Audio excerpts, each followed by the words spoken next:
Il y a une menace invisible qui se cache juste sous nos yeux, dans nos jardins, dans les forêts, et parfois, chose plus inquiétante, chez nos propres animaux de compagnie.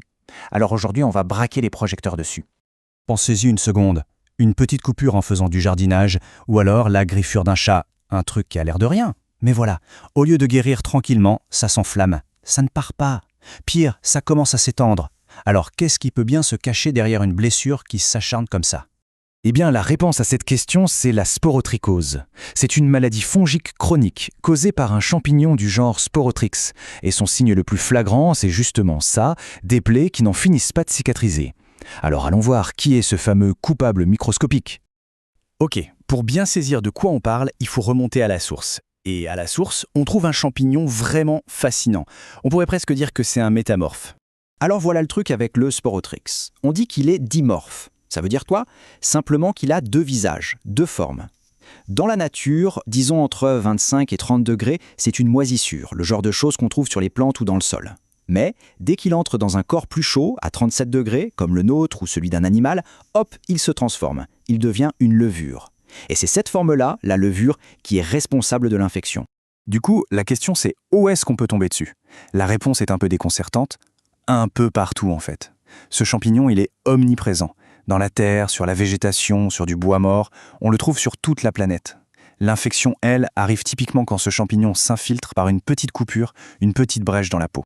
Bon, une fois que l'infection est là, elle ne se présente pas toujours de la même façon.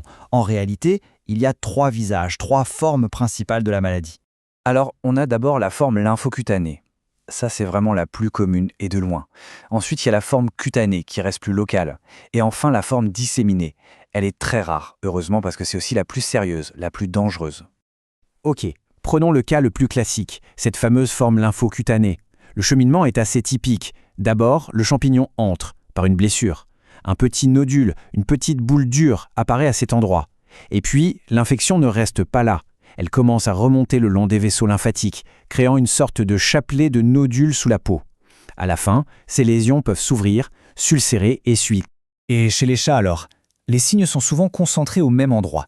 Il faut vraiment avoir l'œil pour des lésions sur la tête, particulièrement sur le chanfrein, le dessus du nez et sur les oreilles. C'est vraiment un signe d'alerte important à ne pas manquer.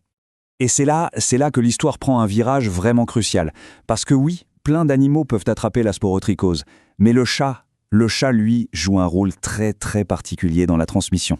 Écoutez bien cette phrase, elle vient du manuel vétérinaire Merck et elle est fondamentale. Elle dit que l'infection peut passer du chat à l'humain, même sans aucune preuve de traumatisme. Ça veut dire quoi ? Ça veut dire pas besoin de griffure, pas besoin de morsure. C'est une donnée qui change absolument tout en termes de santé publique. Et pour que ce soit bien clair, regardez ce chiffre, 4 fois. Une étude au Brésil pendant une grosse épidémie a montré un truc assez fou. Les gens qui soignaient un chat malade avaient 4 fois plus de risques d'attraper la maladie que les autres personnes de la maison. 4 fois ! Le chiffre est éloquent, pas besoin d'en rajouter. Mais alors, pourquoi le chat est-il un si bon vecteur ? Eh bien, il y a plusieurs raisons. D'abord, la quantité de champignons dans leur plaie est juste énorme, vraiment une concentration très élevée. Ensuite, on retrouve le champignon sur leurs griffes, et même dans leurs excréments. Tout ça, évidemment, ça multiplie les risques et les modes de transmission. La bonne nouvelle dans tout ça, c'est que même si la maladie est coriace, ce n'est pas une fatalité. Alors, voyons un peu comment on la détecte, et surtout, comment on s'en débarrasse. Pour le diagnostic, on passe généralement par une analyse au microscope ou une mise en culture. Au microscope, le Sporotrix a une signature assez reconnaissable.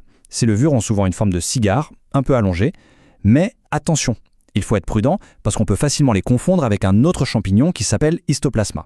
Une fois qu'on est sûr du diagnostic, le traitement de choix, c'est l'itraconazole. C'est un antifongique et c'est vraiment l'arme numéro 1 qu'on a aujourd'hui pour combattre cette infection. Alors attention, le traitement c'est un marathon, pas un sprint.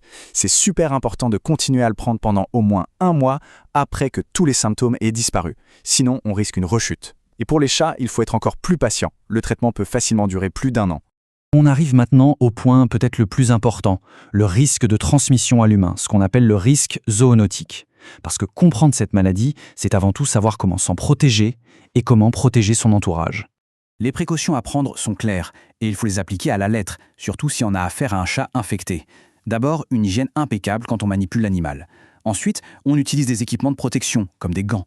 on désinfecte bien les lieux, et surtout, on informe toutes les personnes qui sont en contact avec l'animal qu'il y a un risque. C'est vraiment non négociable. Au final, tout part de là, la sensibilisation. C'est notre toute première ligne de défense. Être au courant du risque, c'est déjà faire une grosse partie du chemin pour s'en protéger. Alors voilà, la prochaine fois qu'une petite égratignure, une petite griffure met un temps fou à guérir, peut-être qu'il faudra y regarder à 2 fois. Parce que parfois, les blessures les plus anodines en apparence peuvent cacher des menaces qu'on ne soupçonne pas.